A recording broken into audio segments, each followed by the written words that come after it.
Oh, Daddy, we thank you. We appreciate your name for giving us the grace to gather in this season again. We say, may your name be exalted in the mighty name of Jesus. Daddy, we pray that you move with us in this series teaching in the mighty name of Jesus. In Jesus' mighty name, we pray. I welcome every one of you into Time to Eat Conference House of Immortality. Those that are following us on land and those that are following us online.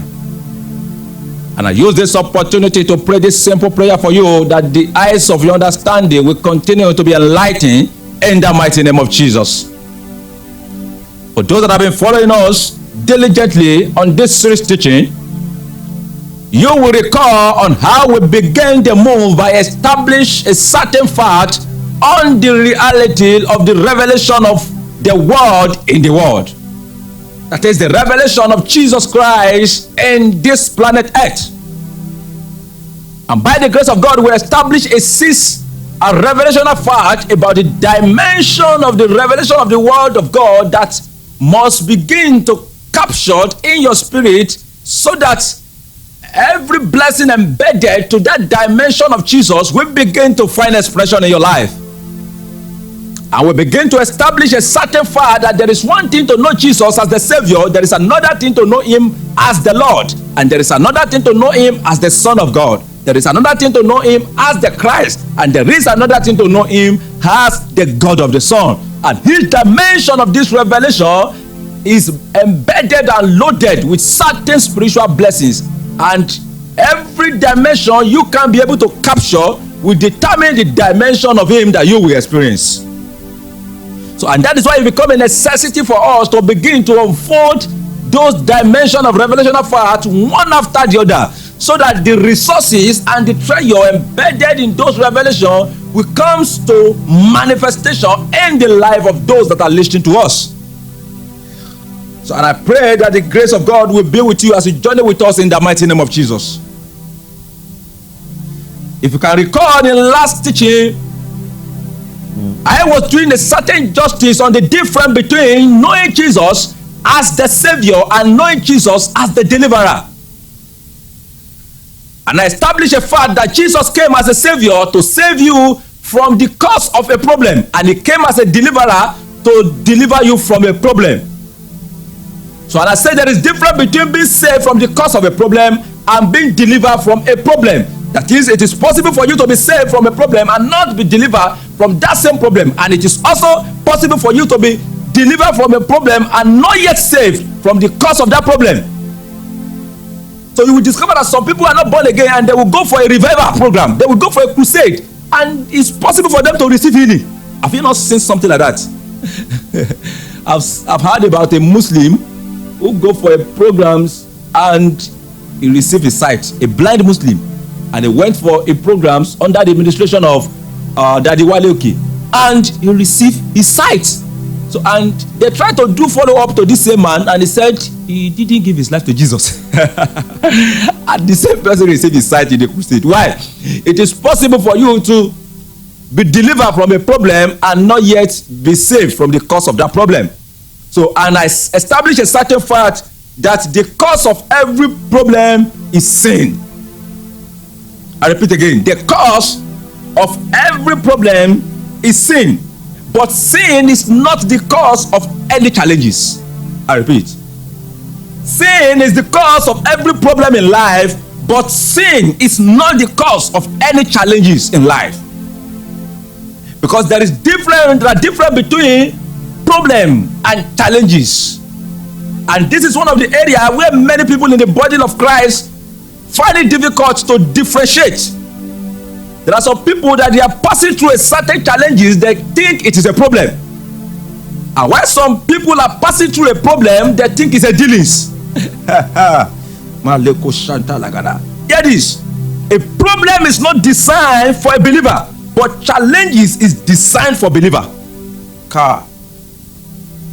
I repeat, a problem is not designed for believer, but a life challenges is designed for believer. If you are running for challenges in this life, is a pure evidence that you can never become a gold, because gold must pass through a fire, and there is a fire unto destruction and there is a fire unto purification. Fire unto purification is a life challenges, while fire unto destruction is a problem. That this problem comes for the purpose of destruction, but challenges come for the purpose of direction. I repeat. You encounter problem, and the purpose why devil bring problem in your way is so that you will enter into a realm where your life will be totally destroyed. But when challenges come your way, it is purposely to give you direction. Problem is to kill, but challenges is to make. That is, you encounter problem to be killed, to be destroyed, but challenges comes your way to make you. And this is how to face the reality of problem and challenges. You come out of problem by repentance and prayer, but you don't come out of challenges, you pass through challenges. I repeat. You come out of problem, but you pass through challenges. You don't come out of challenges. When you come out of challenges, it's a pure evidence that you are missing a class in the school of wilderness of life. You have just decided to miss a class in the school of the spirit, and that class that you miss is going to stand against you in the nearest future when eternity begins to showcase you for manifestation. But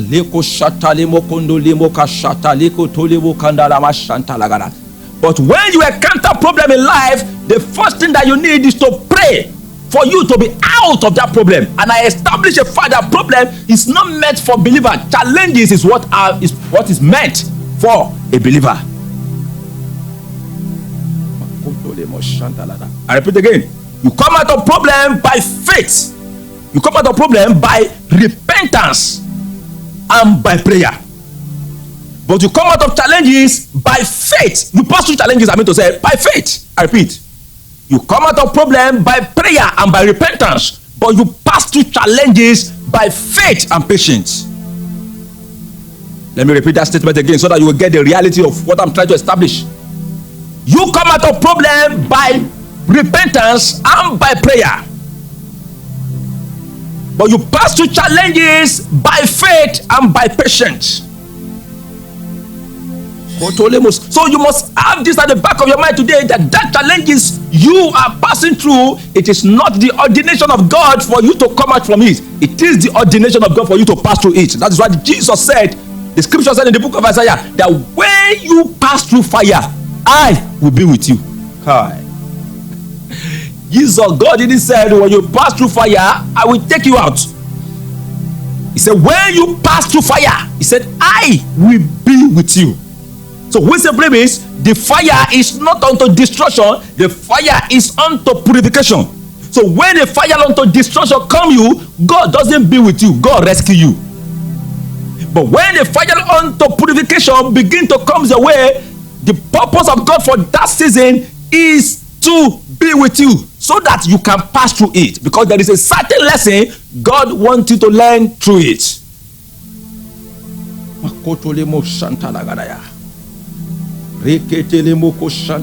So you must know the difference between when life problem is hitting your life and when life challenges is also hitting your life. Because there are many believers that they are passing through the problem of life, but because they've sit under a certain message that give them hope, they now claim or think within their heart that the problem they are passing through is a challenge. So they begin to comfort themselves that it's a season of time. They fail to come into repentance to know that there is a certain sin they are committing that is making those certain problems to begin to find expression in their life. Why there are some believers also that are passing through challenges because they have encountered a long counselor who now begin to think that their marital delay, their financial delay is a problem of generational causes. So they begin to move from one mountain to another with bottled water, praying against a certain problem, a certain challenges in their life, thinking it is a problem. They are casting out the dealings of God out of their life. Kai. Tell somebody beside you, don't cast out the dealings of God for your life. Tell that brother that is wearing yellow, don't cast out the dealings of God for your life, because it is for a season. When you are passing through a certain challenges, there is nothing you can do to come out from it. It is for a time and it is for a season. I repeat, it is for a time and it is for a season. So I'm saying this for you to know that there is difference between being encountering with a problem of life and being encountering with a challenges of life. But when you are facing a problem of life, the first question you should ask yourself humbly, where have I missed the mark? Where have I offended God? Where have I go against the move or the will of God? There are many of you, even though you are living right, even though you are living holy and righteous, but you are living in the wrong location. God wants you to be in Okene, but you pack yourself to Abuja. God wants you to be in Akure, and you find your way to Lagos. Why? Even though you are living holy and righteous life in Lagos, things will be wrong with your life. There are going to be a certain problem that will begin to find expression in your life. Why? You are living a right life in a wrong location. God. You are living a right life in a wrong location. And there are also believers who are in the right location, but they are living a wrong life. So when you are in the right location and you are living a wrong life, there is tendency for life problem to also eat you, because you cannot be living a wrong life in a right land and think you will eat the fruit of the land.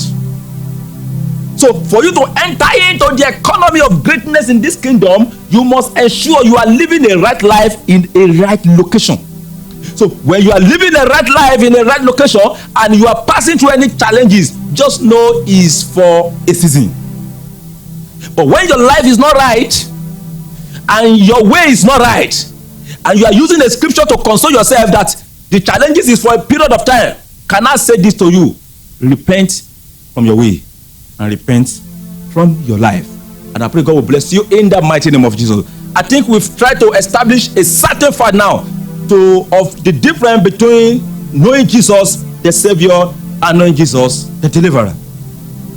Now let us move to the fourth one. We've talked about knowing Jesus as the Son of God, which bring you into the realization of the image and the identity of God, and also bring you into the realization and the image of your own personal identity. So we've talked about knowing Jesus as the Savior, which bring you into the economy of salvation and freedom from sin. And we have also talked about knowing Jesus as the Deliverer, which bring you into the economy of freedom from problem of life. Now to the fourth one, knowing Jesus as the Lord. Okay. And this is a certain dimension of revelation that we want you to pay attention to, because it is unfortunate that highest percentage of believers we have in the body of Christ, there are certain believers that have believed in Jesus as their Savior, but they have not surrendered to Him as their Lord. Okay. You believe in Jesus as your Savior, but you don't believe in Jesus as your Lord. You surrender to Him as your Lord. And it is very easy to believe, but it is very difficult to surrender. Because when it comes to believing, faith comes by hearing, but surrender comes by sacrifice. I repeat, faith that brings you into the economy of salvation comes by hearing. So, and it is by grace through faith. So none of your work, lest any man should boast. So that is why it is very easy for a man to enter into the economy of salvation, because he doesn't have anything to do. So he doesn't have everything to believe, because Christ have done everything for him. So, but when it comes to the economy of surrendering your life to Jesus as your Lord, there are many things you need to deny, and you must surrender your life to enter into the economy of that dimension. That is why highest percentage of those that we have in the body of Christ today, they are those that are acceptable, but they are not usable. So the kind of doctrine we love in the body of Christ is a doctrine that makes us that bring us to the understanding that we have been accepted by God. So we are so happy, begin to see ourselves as a child of God, as a children of God, who have the ability to enter into the throne of God to obtain mercy and find grace in time of need. So we are happy with that dimension of revelation. But it is unfortunate that if your pastor only stop in that realm, you will only become a civilian Christian in this kingdom. You can never be a tool to be a soldier of Christ. Because the word, the protocols, the system, the dealings that produce a soldiers of Christ is different from the dealings that produce a baby of Christ, that produce a civilians of Christ. So when we begin to enter into the economy of revealing Jesus as your Lord, we are bringing the body of Christ into a realm where men we have the authority, where men we have no option than to surrender their life to Jesus and to serve Jesus. Now save this. Now let me establish this part so that you will see reason that you are not ordained in this kingdom to hold on to your life. Hear this and hear this again. You are not saved primarily to make heaven. You are saved primarily to serve heaven. I repeat. You are not saved primarily to make heaven. You are saved primarily to serve heaven. Your secondary purpose why you are saved is to make heaven. I do hear some believers who said, my goal is to make heaven. You are born for a purpose. Your goal is to fulfill that purpose. Your primary goal is to, it's just like, let me give you a practical example. Maybe I travel to Lagos for an assignment. Without doing that assignment, and I say my goal is to go back to my destination. That is uncalled for. I have an assignment in Lagos. My goal is to fulfill that assignment. The moment that assignment is accomplished, I cannot be thinking of going back home. So as long as I have assignment on this earth, my primary goal is not to make heaven. My primary goal is to fulfill my assignment on this earth. It is when I'm entering into the realm like a Paul that I have finished well. I cannot begin to think of making heaven. So, and if that is the case, that your primary assignment on this earth is to serve heaven, for you to be able to enter into that realm and produce a good result for the kingdom and become a faithful and useful vessel for the kingdom, the first thing that you must do is to surrender your life to Jesus. Now let me explain so that you get it. Every believer has three lives. I repeat. Every believer, there is a certain three dimension of life that is working effectively in your life, in your body systems, or in the circle of your life system. Let me use that word. The first life is the life that is in your spirit. The second life is the life that is in your soul. The third life is the life that is in your body. The life that is in your spirit is what we call eternal life. That is the life of God. When you don't have that certain dimension of life, you are eternally dead. That is the major life that Adam lost in the Garden of Eden, that Jesus came to give back to us. We call it eternal life. That is, it is eternal life that can make your spirit to be alive in the spirit. There are many people that their spirit is not alive in the spirit. Their spirit is only alive on this earth. So there is difference between your spirit to be alive in the spirit and your spirit to be alive on this earth. So the moment you are eternally dead is a pure evidence that your spirit is not alive in the spirit. Your spirit is only alive on this earth. So for your spirit to be alive in the spiritual realm, you need eternal life. The second dimension of life is what I call natural life. That is the life that your body needs to exist on this earth. That is, when eternal life is out of your spirit, you are eternally dead. When a natural life is out of your body, you are naturally dead. That is, you stop existing on this earth. There is a certain life that you need to begin to function effectively on this earth, and that life is called natural life. So to grow in the life of your spirit, you need the word of God. That is, man shall not live by bread alone, but by every word that proceeds out of the mouth of God. Because the word that proceeds out of the mouth of God is a living bread to feed the life of your spirit. And the food, which is the natural bread, which is your rice and beans, is the food that you need to feed your mortal body. There is a life that depends on natural food to survive. And there is also a life that depends on the word of God to survive. Hope you are getting, hope I'm not too rushed. Okay. Yeah. So there is a certain life I want to talk about. Because that is the life you are to surrender to Jesus. Is a life that is attached to your soul. This third life is not your spiritual life. It's not your natural life.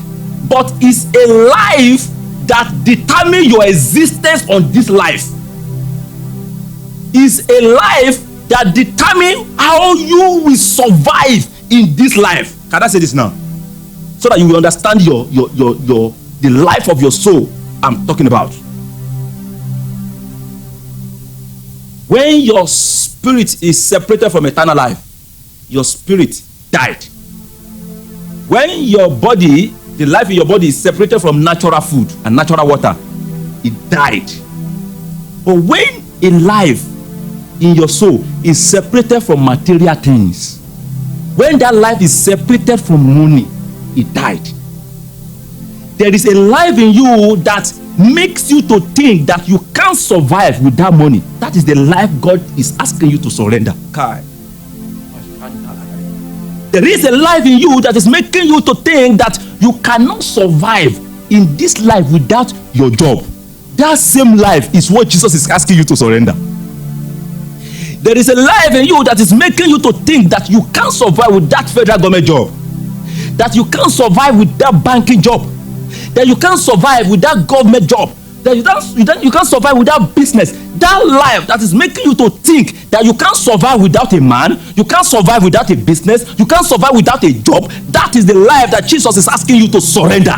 Can you see the three lives now? There is a life in you that cannot survive without natural food, the life of your body. There is a life in you that cannot survive without the word of God. That is the life of your spirit. There is also a life in you that cannot survive without money. That is the life of your soul. So that life that you think you can't survive with without money, without job, that is the life that Jesus is asking you to surrender. So when the scripture says surrender your life, it's not trying to say you surrender your physical, the life in your body. No, you don't surrender the life in your body. You present it as a living sacrifice. Romans chapter 12 verse 1. You don't surrender the life that is in your body, your natural life. You don't surrender your natural life. You present your natural life that is in your body as a living sacrifice.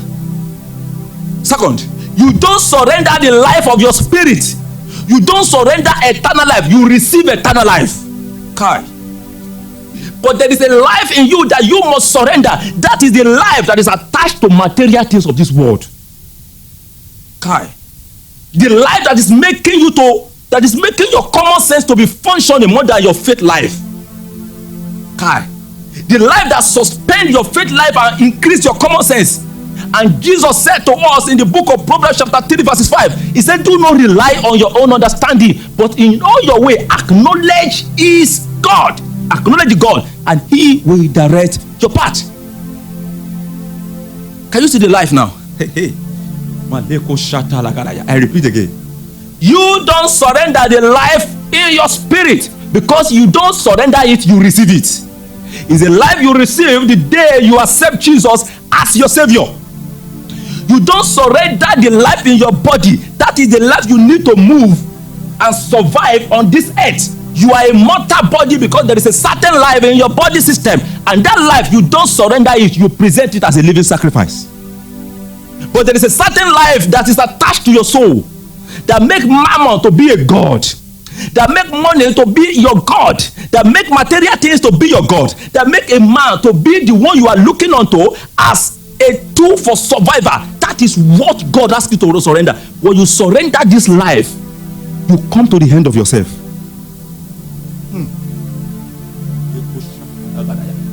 And until you surrender this life, you can never be useful in this kingdom. Because it is your surrender of this life that opens you up into a realm where you will enter into the economy of the gift of the Spirit. When you believe in Jesus, you receive eternal life. But when you surrender to Jesus, you receive eternal gift. Right? I repeat again. When you believe in Jesus, you receive eternal life. But when you surrender to Jesus, you receive eternal gifts. There are difference between the two. Every believer is ordained to conform into two dimensions of image. One, the dimension of the image of your sonship. Two, the dimension of the image of your calling. That is, you are to conform into the image of God which is the image of your sonship as a son of God, you are also to conform into the image of your calling, which is as a servant of God. So everybody, every believer is a son of God, at the same time a servant of God. I repeat, every believer is a son of God, and every believer is also a servant of God. There is a life that you need to conform to the image of your sonship, and there is also a life that you need to conform to the image of your calling. So when I receive eternal life, I become a son of God. But when I receive eternal gift, I become a teacher for God. Okay. That's for Banjoayika. That's for me. I repeat, when I receive eternal life, I become a son of God. But when I receive eternal gift, I become a teacher for God.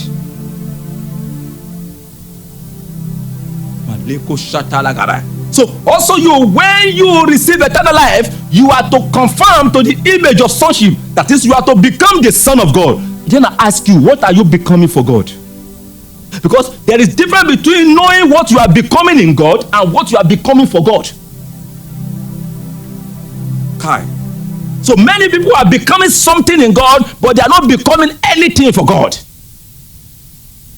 So when you are in God, you become a son in God. That is, you receive eternal life and become a son in God. But when you receive eternal gift, you become a servant for God. You are a slave of Christ, and there is a life you need to receive to function effectively in that occupation, in that dimension. Because in this kingdom, the Bible said in the book of 2 Corinthians chapter 5:15, it said, henceforth let no man live for himself. He said he died for us, and let those who live no longer live for themselves, but to live for Christ. There is a life you need to live for Christ on this earth. There is a life you need to live in Christ, and there is also a life you need to live for Christ. So many of you have the life to live in Christ. You don't have the life to live for Christ. To live in Christ, you need eternal life. To live for Christ, you need eternal gift. There is a gift that must begin to function in your life that will determine what you will survive for in this kingdom. You are not to depend on your job for survival. I repeat, no. It's not the ordination of God for you to think that you can't survive until you look at the things in your environment. What is within you should determine your hope and your faith for survival, not what is around you. I repeat, what is within you should determine your hope and faith for survival, and not what is around you. The plan of God is to lead us into a certain dimension of realm where you look within yourself and know that you can't be poor in this life, not that you look around. There is one realm to look around and think you can't be poor. There is another realm to look at the scripture and think you can't be poor. That's another realm. But there is a realm where God wants to take you to. It's a realm where you look within and you look at the treasure that God has deposited inside of you, and you say within yourself, I can't be poor. Not because the scripture says so, but because God has write it in my life. My life is a living epistle to prove to my generation that I can never be poor, because I carry what my generation is looking for. And for you to enter into that economy where you will begin to have that audacity to utter a certain statement that you carry what your generation is looking for, you must surrender your life to Jesus to receive a certain life that can make you to be relevant in this kingdom. There is one thing for you to be relevant on earth. There is another thing for you to be relevant in the kingdom. There are many people who are rich on earth, but they are not relevant in the kingdom because they are not rich by the ordination of God upon their life. They only become rich by activating their common sense and make it in life without Jesus. But that's not the life of the kingdom. Can you see the reason why you need to surrender? So when you surrender your life to Jesus, you come to the end of yourself.